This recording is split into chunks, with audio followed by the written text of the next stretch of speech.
Hi, YouTube. Round two on the Jussie Smollette thing. I have been tied up in a point that Lionel made. Um, the first thing anybody that's been in handcuffs or tied up or anything, I've never been, well, fake handcuffs, but um, I have been tied up. The first thing you do is you take them ropes off. Even if you go to the cops, you're not going to keep the ropes on yourself. For number one, they hurt. The first thing you do is take them ropes off yourself. So for this guy to have them ropes on him for an hour, no, that would never happen. That was a major point right there, right there, you know. And I've made a noose. I mean, I learned how to tie all kinds of knots. I was raised by a sailor, and so like and been around a lot of boating things, so like bowline knots and slip knots and just a noose. I mean, I learned how to tie square knots, bow knots. Did I say slip knots? All kinds, so and then having a horse, different kinds of um knots and tying techniques with ropes. I mean, and I have a rope, not a lariat, but I can throw a rope, just plain rope, if I want to rope something, which I can do, like a running human being. Gank. No. But yeah, if you're ever tied up, or ever been secured in any way, the first thing you would do is take that crap off yourself. So um, there were a lot of red flags right from the beginning.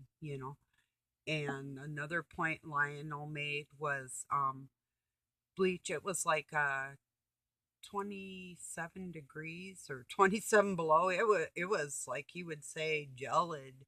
It was cold out. So the bleach would have froze, all kinds of stuff, points that should have been red flags right away. And thank God that the authorities got in there and really investigated the situation. But you know what? Even with that, I'm asking myself, still, what's the angle? Was he paid to do this to begin with? Like, hey, you take a fall, you can make a movie a year later when you get out of jail. Who cares? You'll have all the pleasantries you want when you're incarcerated, and guaranteed, we'll put money on your books, or and we'll pay you for doing this. Who knows? Who knows? A lot of things cross my mind when these type of things happen. I'm thinking, like, first thing I think is setup. That's what I'm thinking. I'm thinking this is all weird. Like,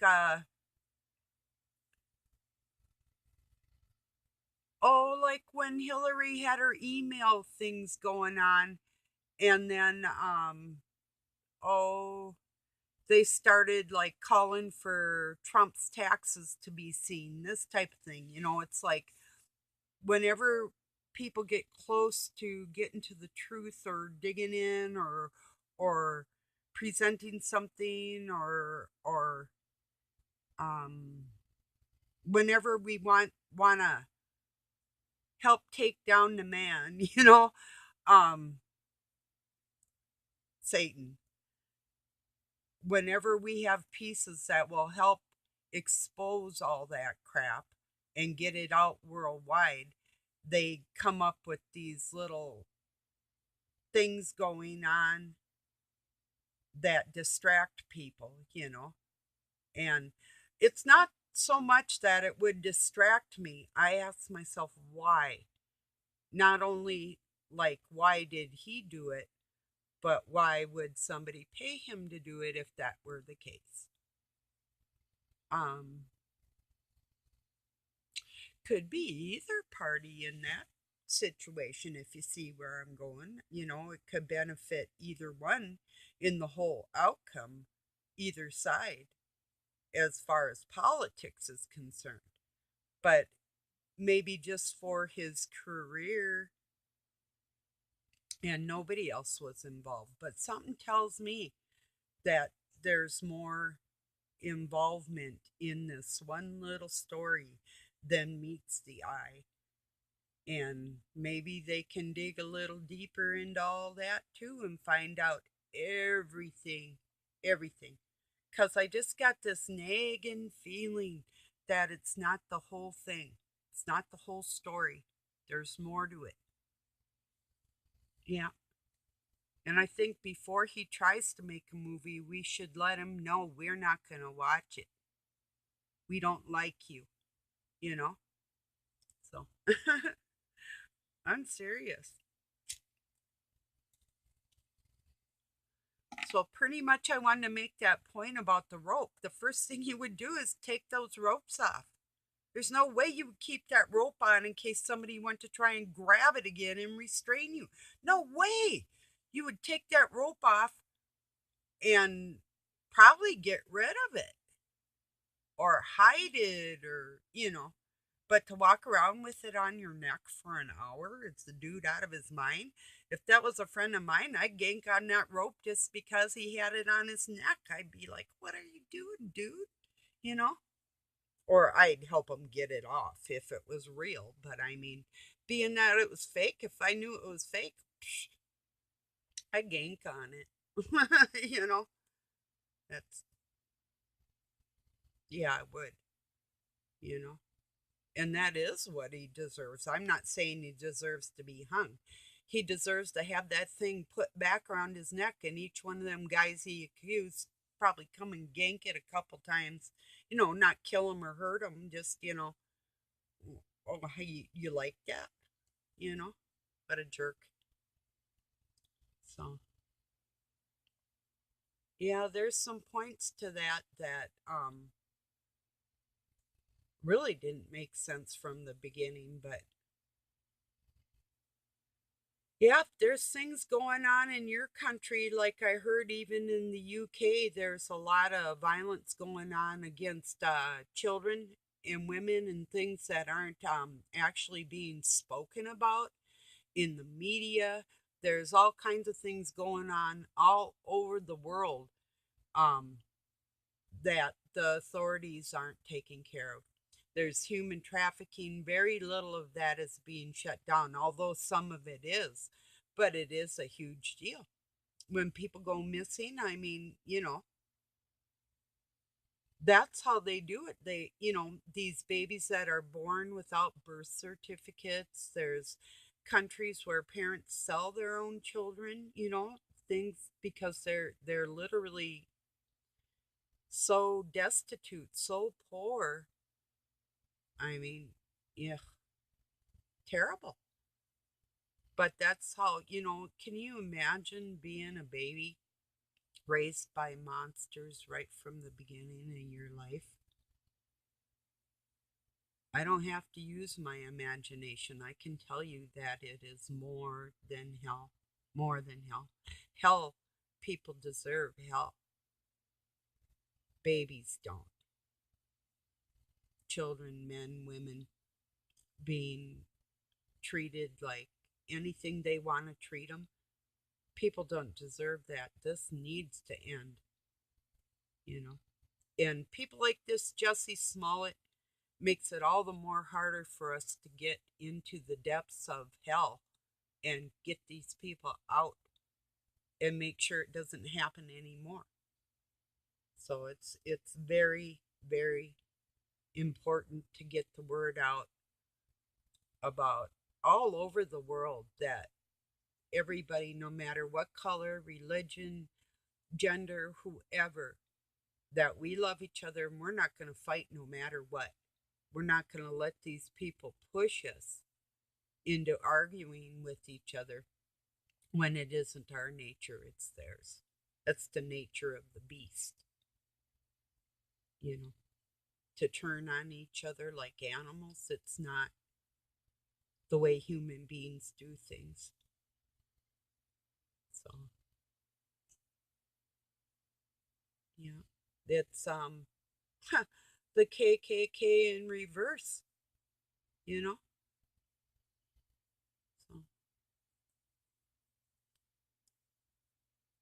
And who's to say, you know, what color anybody was from the very beginning?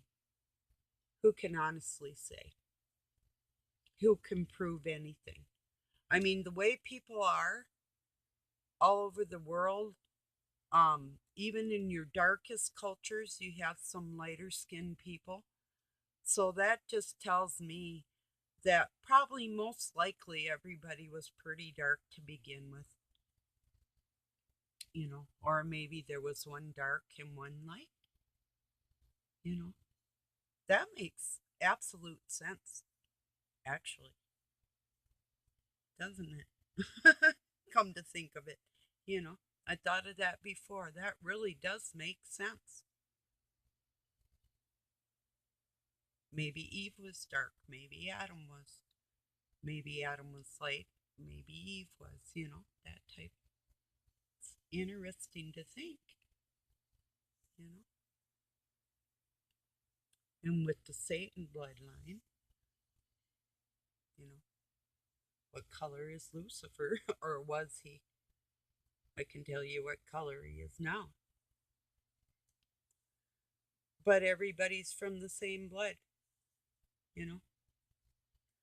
It's just that we've been bred like animals to look and appear different ways for different reasons. And it literally was done by design, genetics by design, you know. Just like Hitler, nothing has changed. Nothing has changed in Satan's world. His control of people and what he wanted to do with everybody, well, he wants us all dead out of jealousy. If he can't get his way, he wants you dead. That's it, period. There's no, he wants you dead anyway, does not care, you know. And the biggest religion, because it is a marketing thing, is Wicca. In the United States of America right now, a form of witchcraft, a craft, is more prevalent in society, I would say worldwide, actually. Satanism. And they can sugarcoat it and say it isn't Satanism all they want. But when you're accepting part of the dark into your craft as a religion, and that's the darkness, then that is part of that religion, period.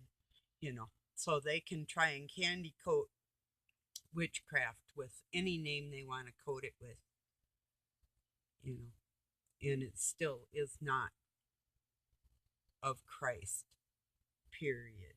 So, you know, that's, the Almighty's the Almighty. And if they want to put Satan in the mix, like the Baphomet, or even how Jehovah translates into the two in one, that was taken out of context.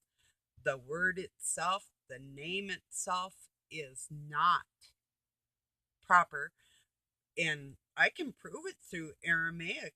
And in fact, I have, hi, my Aramaic speaking friends, I'm telling the truth. you know, um,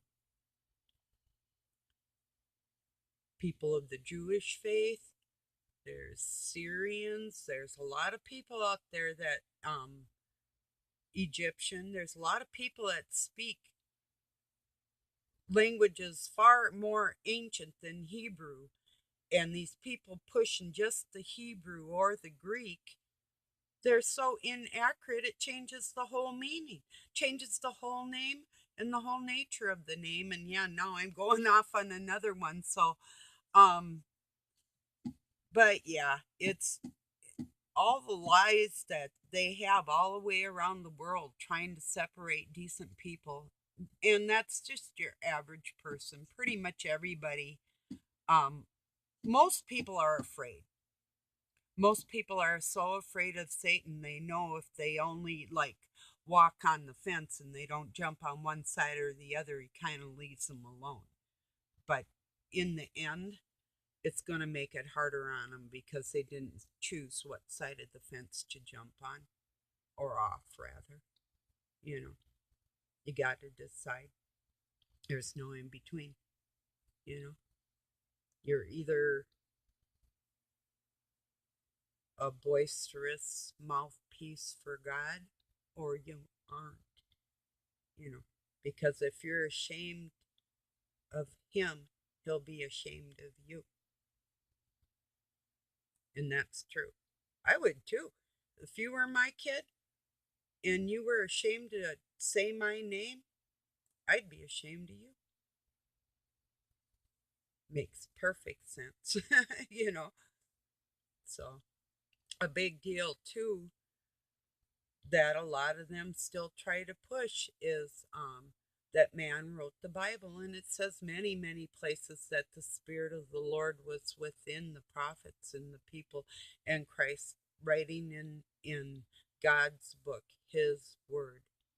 That's the Word of God. No matter if it was even changed, the men that changed that, there still were, um, even Satan's doing God's plan. It's going to scare everybody to death, scare you back to God. Yeah, keep playing your little witchcraft games and you'll find out what fear is. I'm serious about that. I'm serious. I've had a lot of Satanists come up against me, and you end up hurt. You end up really. I don't do anything. It's like people that have done evil shit to me. They end up with their butts sewed up and their colons taken out, and that's happened. Like, I mean, you wouldn't believe it. You wouldn't believe it. Really not a coincidence, you know. Or like somebody that lied about my child and really destroyed a relationship in this kid's life. She ended up not being able to speak. Well, when you use your mouth in the wrong way, I guess that's a big, major um, lesson. Wow, I would be laying there thinking if I couldn't talk and I had used my mouth in the wrong way, that would really have to make you think, you know? Lie about a kid, destroy the kid's life, destroy another person's life and their relationship. I would call that karma for real. It's not a coincidence, you know? Let's see, can I think of another? Well, yes, I'll give you a very good example. My adopted dad couldn't keep his eyes in his head, and probably other stuff. Can't prove really anything, but he ended up not being able to see. So, I mean, is this just a coincidence? He didn't lead his family right. God took away his air in the end, and he took away his eyesight. That's heavy duty. Yeah. And his wife lost the ability to walk upright like a human being and had her butt sewed shut with a hole in her stomach to let the feces out. Um, I don't know. I don't see these things as a coincidence, you know. Not when they had the best health care in the world and they were Masons. There's no coincidence there. I could see if you are like one of us out here just struggling to find the right doctor that gives a shit, because most of them don't, because they know that you're a Christian and they don't want to take care of you, you know. Um, yeah, that's well, I'll let this go. I just wanted to touch on that rope thing. The first thing you do, um,